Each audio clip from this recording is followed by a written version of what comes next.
Bom, eu estou de volta para esse bloco e eu vou dar sequência à nossa cobertura das eleições, recebendo aqui o pré-candidato ao governo do estado de Rondônia, atual deputado federal, Léo Moraes, pelo Partido Podemos. Léo, a gente deu um pouco mais de espaço para a deputada, que tinha um outro compromisso. Sim. Como você está mais focado para a nossa participação aqui hoje, deixamos para o segundo momento. Você classifica o seu mandato na condição de deputado nos últimos 3 anos e alguma coisa como o quê? Focado em qual área? Ou você conseguiu fazer um trabalho atendendo diversas áreas da necessidade do cidadão? Adilson, eu fui sempre extremamente exigente. Eu acredito que sempre é possível melhorar. Mas diante da realidade do que nós já fizemos, em que inclusive eu fui eleito por 2 anos seguidos o melhor parlamentar do estado de Rondônia pelo ranking dos políticos, inclusive um ano o melhor parlamentar da região norte, uma das 150 cabeças pelo DIAP e de todo o Congresso Nacional, entre deputados federais e senadores, e que tem o maior número de projetos e requerimentos aprovados também, se não me falha a memória, de toda a região norte, mas certamente do estado. Isso, lógico, que envaidece durante o momento da informação, mas principalmente ele nos motiva a seguir adiante. Acredito que tem que sempre melhorar, mas eu não tenho medo muito de dizer que qualidade legislativa desses últimos 20, 30 anos em Rondônia a gente sempre teve, embora a nossa trajetória seja mais breve, dá para fazer uma comparação contra qualquer outro representante.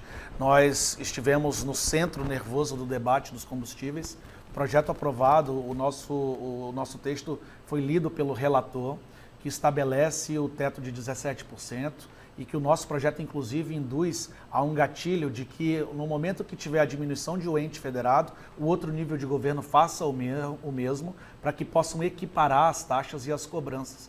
Não faz sentido os itens de necessidade básica, como é o gás, como é o combustível, com a energia elétrica, ser praticado esse valor exorbitante. Enquanto isso, os acionistas, por exemplo, da Petrobras, aferem lucros bilionários em decorrência do suor e do sufoco da população brasileira. Nós temos que achar um caminho. Lógico que o caminho permanente passa obrigatoriamente pelo Programa de Paridade Internacional, passa necessariamente é bem mais complexo por acabar do que simplesmente com essa iniciativa de baixar o Vai abaixar não tanto quanto gostaríamos. Talvez seria uma medida paliativa, no primeiro momento é extremamente necessário. Exatamente, Honorato. Agora acabar com a dolarização, com a precificação de comparação no mercado internacional. Deputado, como o senhor tem muita competência para falar sobre esse assunto, queria até entrar dentro desse mesmo ponto, e o senhor pode continuar discorrendo. Hoje pela manhã, o governo do estado de São Paulo anunciou a redução da sua alíquota. Ele baixou de 25%, salvo eu engano, para 18%. Só que a gente vê que a grande preocupação, e aí eu estou citando esse caso, porque a pergunta é, com tudo isso, ainda há uma grande preocupação se essa redução vai chegar na bomba. Como o senhor tem acompanhado tudo isso lá dentro, qual a avaliação que o senhor faz? Sabe por que o estado de São Paulo fez isso? Porque ele é o melhor caminho a ser tomado, no sentido de que já está, inclusive, analisado, a academia já tem parecer, já tem entendimento sobre isso. Você diminui diretamente a incidência do imposto, mas você ganha o aquecimento do seu mercado interno. Você gera empregos. O estado de São Paulo fez quase igual a anos atrás sobre o imposto do querosene da aviação. Zerou o querosene. Isso gerou a maior movimentação e, indiretamente, milhares de novos postos. Esse dinheiro vai voltar para os mesmos cofres da União, do Estado, sem obrigatoriamente você sangrar quem menos tem nesse momento, ainda mais de volta aí das condições normais de trabalho diante dessa tragédia que foi a pandemia. Do mesmo jeito, diz respeito ao ICMS. Tem uma teoria, Donato, me permita dizer isso, eu sou formado em Direito, mas sou pós-graduado em Administração e mestrando pela Fundação Getúlio Vargas, também em Administração.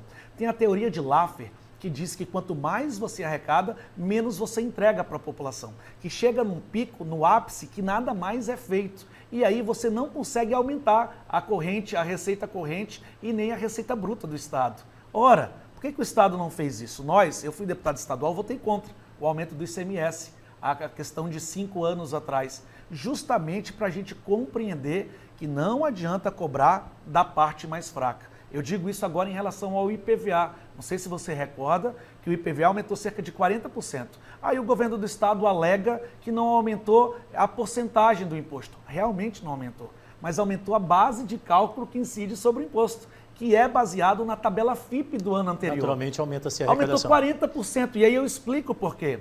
Porque faltou os componentes eletrônicos para os automóveis, lá nos tigres asiáticos, na Ásia, também no Vale do Silício, nos Estados Unidos, e o carro usado ganhou um valor de mercado 40% superior ao ano retrasado. Isso trouxe o quê? um aumento drástico também do imposto do nosso documento, da carta do nosso automóvel e do nosso utilitário. Deputado, a grande preocupação e até para a gente avançar, porque tem outros temas para a gente debater aqui, essas reduções que estão sendo propostas do ICMS, principalmente nos combustíveis, o próprio gás, né, a energia elétrica e por aí vai, estão tendo a cautela de fazer com que seja cumprido até lá na ponta?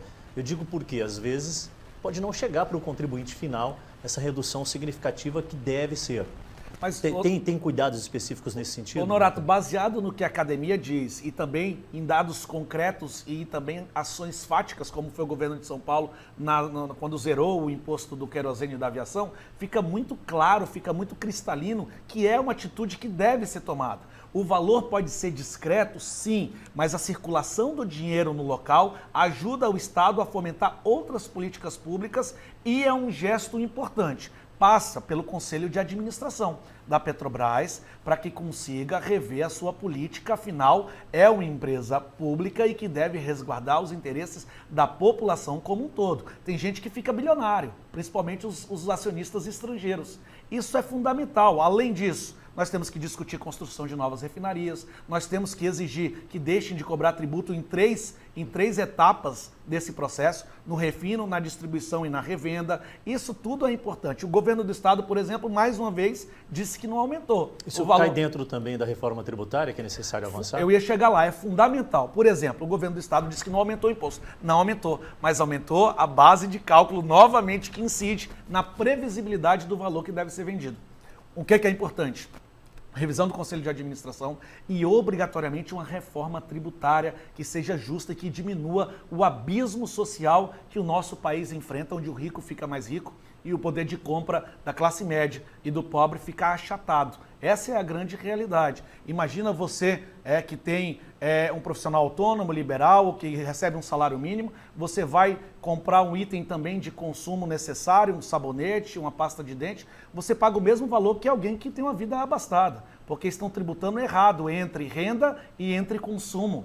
Esse tipo de assunto, esse tipo de matéria que muda a realidade de um país. Tanto a reforma tributária quanto o Pacto Federativo. Não faz o menor sentido, e eu acredito muito, Honorato, que esse é um legado que deve ser deixado pelo Congresso. Não faz sentido 65% do recurso da receita da arrecadação ficar no poder central, onde muitas vezes quem formula a política pública está sentado numa poltrona acolchoada. O ar-condicionado está batendo na pestana dele. Ele está confortável. Esse recurso tem que ficar nos estados e nos municípios. Deputado, o senhor na condição de parlamentar, por que o senhor acredita que a reforma, por exemplo, ela não consegue avançar? Porque tem muito lobby, tem pouco interesse e, principalmente, o agente político muitas vezes não tem coragem de deixar que esse prestígio saia das suas mãos. O importante era que não precisasse pedir para o deputado federal nem para o senador. O gestor, o prefeito, o governador bom já teria recurso disponível para executar boas ações, boas políticas públicas e arrefecer esses impactos tão nefastos que a pandemia nos trouxe. Esse é o grande desafio e isso sim é um ato de coragem. Sai das mãos dos políticos e entregam para as mãos da população.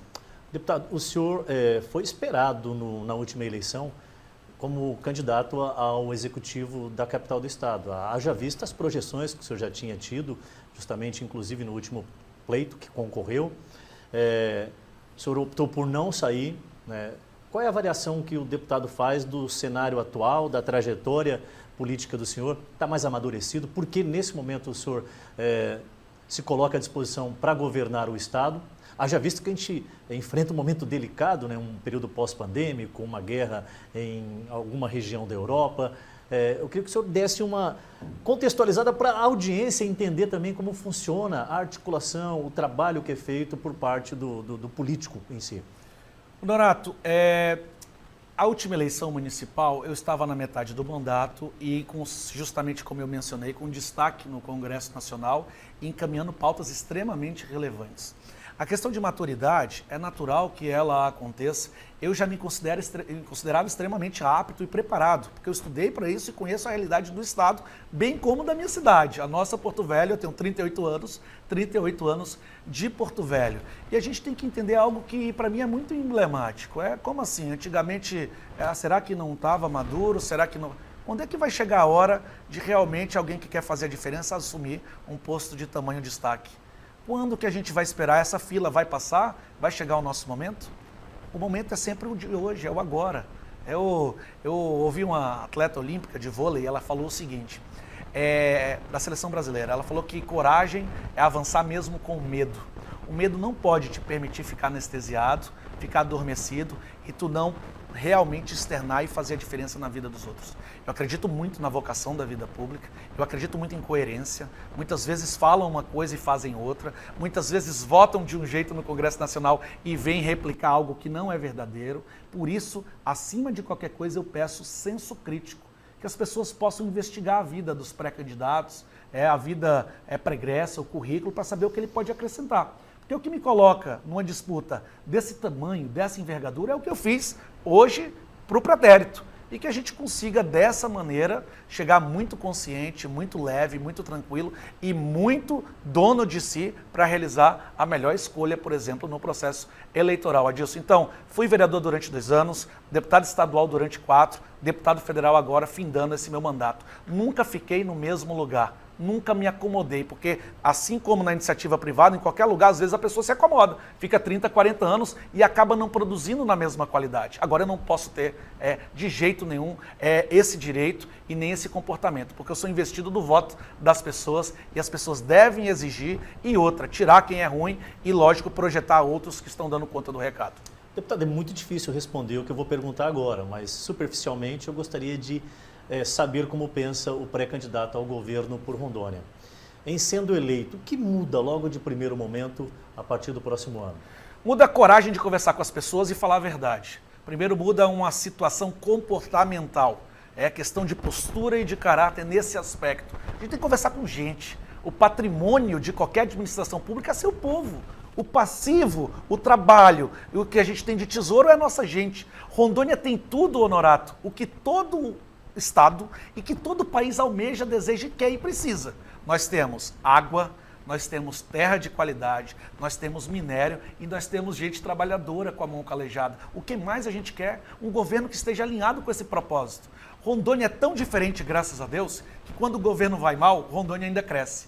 Imagina quando o Rondônia tiver um governo alinhado com esse desejo, com essa expectativa. Rapaz, Rondônia não vai virar só referência da região norte, vai virar referência do Brasil. Rondônia vai virar um foguete. E foguete não dá ré e não tem retrovisor. É para o alto e avante, em direção ao progresso, à redenção, ao respeito e à vida digna da nossa gente, Honorato. Sem muita diversão, mas é isso que a gente pensa. Por exemplo, a saúde é um caos. Nós temos bilhões de reais à disposição, superávit como nunca teve na história do estado de Rondônia, muita transferência direta do governo federal e a gente vê não tem um hospital que foi prometido, tem uma pedra fundamental. A gente não conseguiu descentralizar a saúde, regionalizar, para ter uma capital regional, que eu quero dizer, no polo de Ariquemes, o polo de Vilhena, o polo de Rolim de Moura, o polo de Guajará-Mirim, que não concluíram uma obra que tinha 93% já pronta. Imagina, aí você precisa de uma ressonância, lá em Cabixi, você demora, como eu escutei esse relato semana retrasada, 42 dias para realizar uma ressonância.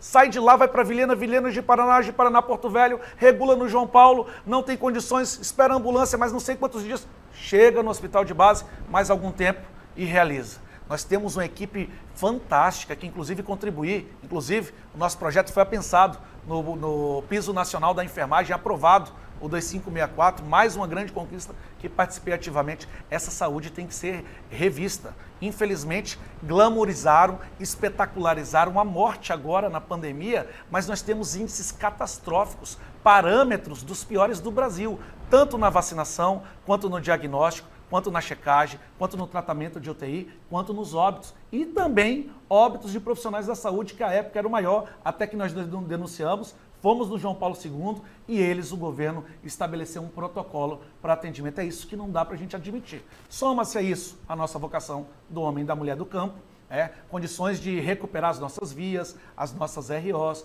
também políticas sociais. A gente passou pelo momento da pandemia, onde a gente não conseguiu enxergar o total atendimento na área da educação, por exemplo. Segurança. Saiu um dia desses o panorama geral do Brasil e Rondônia foi um dos estados que mais cresceu o índice de homicídios, em mais de 40%. Então, Honorato, tem muito o que ser feito. É necessário organizar a casa e alguém que se dedique, que se entregue, que faça a diferença e que não se permita ficar escondido embaixo da cama do Palácio do Governo, esperando fantasmas saírem daquele espaço e transfira a procuração para outra pessoa. Certamente irão votar num candidato a governo e esse governador vai delegar e vai cobrar que a delegação seja cumprida. Respeitando a lei eleitoral, o senhor está na condição de pré-candidato. Em aprovando a candidatura, o convite já está feito, o primeiro debate será feito pela TV Meridional Band e será uma honra recebê-lo. Está aceito o convite? Mais do que aceito, só esperando, rapaz. É importante a gente discutir com a população de Rondônia. E deve voltar outras vezes também para entrevistas com aqueles cronogramas, tudo seguindo exatamente o que pede a legislação eleitoral. Foi uma satisfação recebê-lo. Muito boa tarde e obrigado pela vinda, deputado. Obrigado, Adilson Norato. Obrigado a todos os profissionais aqui da Band. Deixo uma mensagem que me acompanha há muito tempo, que é importante também para refletir. Quem não luta pelo que quer, deve aceitar o futuro que vem. Vamos à luta.